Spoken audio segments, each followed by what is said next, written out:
Hello दोस्तों, मेरा नाम है अंकित मिश्रा और आप देख रहे हैं सेल सिग्नलिंग। दोस्तों, सेल सिग्नलिंग आपको समझ में आ रहा है या नहीं आ रहा है, प्लीज़ मुझे मैसेज कर सकते हैं, कमेंट बॉक्स में लिख सकते हैं। और दोस्तों, फॉलो अगर पसंद आ रहा है तो कर दीजिए, क्योंकि सेल सिग्नलिंग का जो टॉपिक है ये दोस्तों, अगर आप इसके बारे में जानते रहेंगे तो मैं आपको फिर से बता रहा हूँ कि एक आपको अलग सा कॉन्फिडेंस देखने को मिलेगा अपने एजुकेशन लेवल में। दोस्तों, बायोलॉजी आपने पूरे इंटरमीडिएट में पढ़ रखी हुई है। अगर आपका बेसिक्स बहुत ही अच्छा है तो ज़रूर आपको सेल सिग्नलिंग बहुत ही अच्छी तरीके से समझ में आ रही होगी। अगर नहीं आ रही है तो प्लीज़ मैं आपसे कहूँगा कि आप सेल सिग्नलिंग के वीडियोस देखिए चाहे ना देखिए, लेकिन अपने बेसिक्स को बहुत ही मजबूत कर लीजिए। दोस्तों, मेरा नाम है अंकित मिश्रा, तो प्लीज़ मुझे फॉलो कर दीजिए अगर मेरे वीडियोज़ आपको अच्छे लगते हो तो। और हम लोग बात करते हैं दोस्तों अगली स्लाइड में। और प्लीज़, मैंने जो यूज़ किया वो इसलिए किया क्योंकि अभी ये डेमो है दोस्तों। ये जस्ट मैंने सेल सिग्नलिंग के सीरीज़ को चालू कर दिया था, तो मैंने कहा कि इसको कंप्लीट कर देता हूँ, क्योंकि आने वाला जो नए कोर्स है दोस्तों वो जेनेटिक्स हो सकते हैं, फिजियोलॉजी हो सकते हैं, बहुत ही इंटरेस्टिंग टॉपिक है। तो प्लीज़ इस वीडियो को फॉलो कर दीजिए दोस्तों। आइए चलिए देखते हैं आगे की तरफ। यहाँ पे दोस्तों आपके सामने है मेजर सिग्नलिंग पाथवे। तो अब आपको लग रहा होगा एक और मुसीबत पल्ले पड़ गई। दोस्तों, मेजर सिग्नलिंग जो ये पाथवे है, ये मैं बहुत सिंपली तरीके से एक्सप्लेन करूँगा। ज़रूरी नहीं इसमें सारे टर्म्स मैं आपको बताऊँ समझाऊँ, लेकिन बहुत सिंपली तरीके से आपके सामने कर दें। देखिए, एक सेल है जिसका नाम हमने रखा हुआ है सिग्नलिंग सेल, मतलब ये सेल नंबर 1 है, ये हमारी सेल नंबर 2 है। सेल नंबर 1 ने एक सिग्नल ट्रांसमिट किया, यहाँ पे उस सिग्नल्स के रिसेप्टर मौजूद थे। उन रिसेप्टर्स ने क्या किया कि इन सिग्नल्स मॉलिक्यूल को एक्सेप्ट किया। जो इसके इफेक्टर्स थे वो एक्टिवेट हुए, मतलब कि ट्रांसड्यूस हो रहा है। अब देखिए, सिग्नल्स जो था, एक्स्ट्रा सेलुलर सिग्नल आया, ट्रांसड्यूस हो रहा है इंट्रा सेलुलर सिग्नल में, मतलब कि ये आपका पहुंचने वाला है डीएनए तक। क्योंकि दोस्तों, अगर ये डीएनए तक नहीं पहुंचा तो हमारी प्रोटीन नहीं बनेगी। और मैंने पहले भी आपको बताया है कि हमारी सेल केवल एक ही भाषा समझती है, वो है प्रोटीन की भाषा। जब उसको कोई प्रोटीन इंफॉर्मेशन जाती है प्रोटीन के फॉर्म में, तभी उसको ये चीज़ समझ में आती है कि हमें भैया ये फंक्शन करना है। और जब तक वो नहीं जाती है ना, तब तक सेल को कोई नहीं समझा सकता कि भाई किसी तरीके का मैसेज आया कि मैसेज नहीं आया। जैसे आप हैं, आपको इंग्लिश समझ में आती है, हिंदी समझ में आती है, फ्रेंच और उर्दू नहीं। तो डीएनए जो है ना, वो जस्ट सेल के लिए एक फ्रेंच के बराबर है। एक ट्रांसलेटर लगाइए उसको प्रोटीन में, जिसको हम लोग जनरली प्रोटीन को इंग्लिश मान लेते हैं, उसको इंग्लिश या हिंदी में कन्वर्ट करिए तो उसको अच्छी तरह से समझ में आ जाएगा। दोस्तों, यहाँ पे हर एक स्टेप है।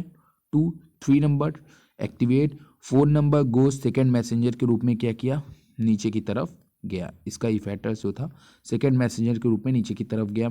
अगेन यहाँ पे आपके एक रिसेप्टर्स होंगे, उसके साथ बाइंड हो गए, इंटरसेलुलर रिसेप्टर हैं ये। और फिर ये एक्टिवेट होने के बाद जो है एक्टिवेट टारगेट प्रोटीन, जो भी प्रोटीन होगी उसको टारगेट प्रोटीन को ये एक्टिवेट करेंगे। दूसरी तरफ दोस्तों, ये फॉस्फोराइलेशन के द्वारा भी जो है वो अपना फंक्शंस को ऑपरेट कर सकते हैं।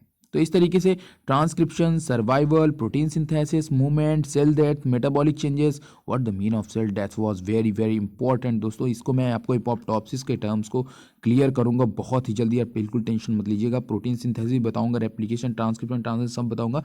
बस आप चैनल को जल्दी से जल्दी फॉलो कर दीजिए।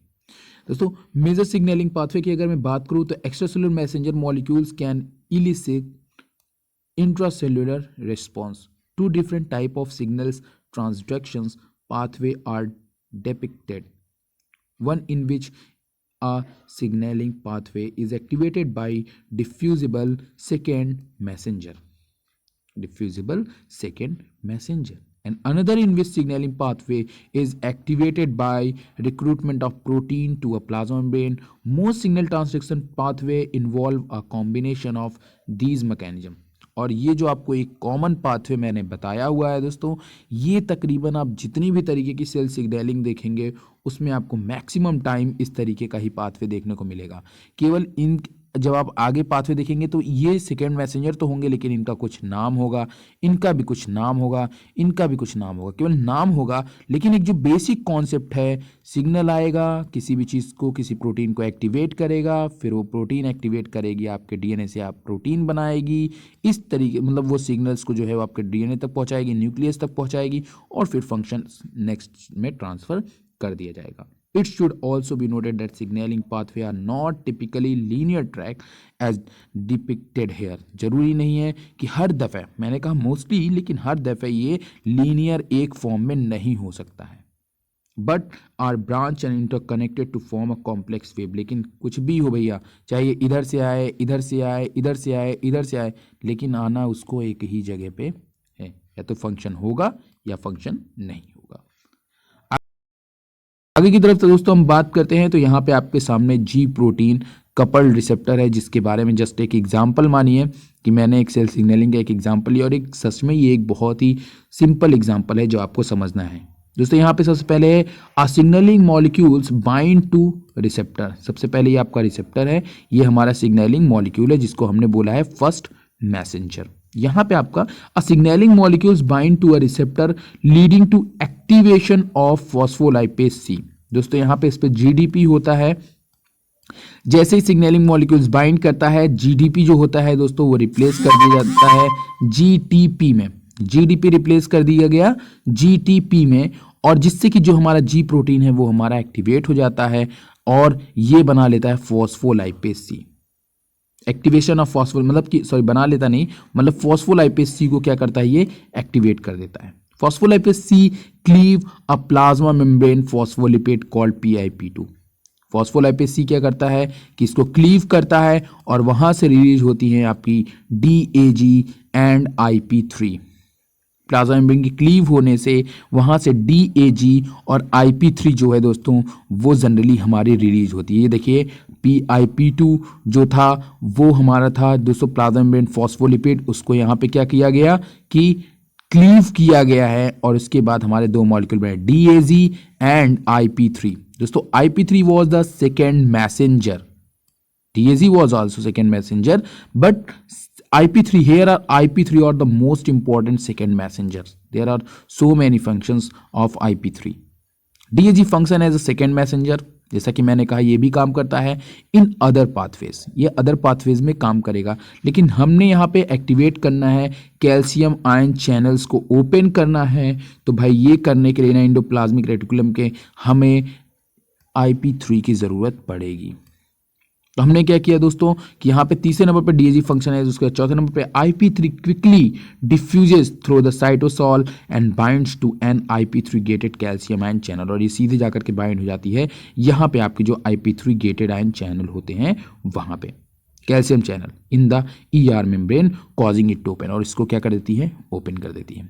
इसको ओपन करते ही क्या होता है दोस्तों कि जो आपके कैल्शियम मॉलिक्यूल हैं वो क्या होते हैं, चैनल ओपन हो जाते हैं, और ये आपके बाहर जाने शुरू हो जाते हैं। Calcium ion flow out of the ER down their concentration gradient, क्योंकि अंदर कॉन्सेंट्रेशन ज़्यादा होता है, बाहर कॉन्सेंट्रेशन कम होता है, इसीलिए ये हाई टू लो मूव कर जाते हैं। The calcium ion activate the next protein in one और मोर सिग्नलिंग पाथवे।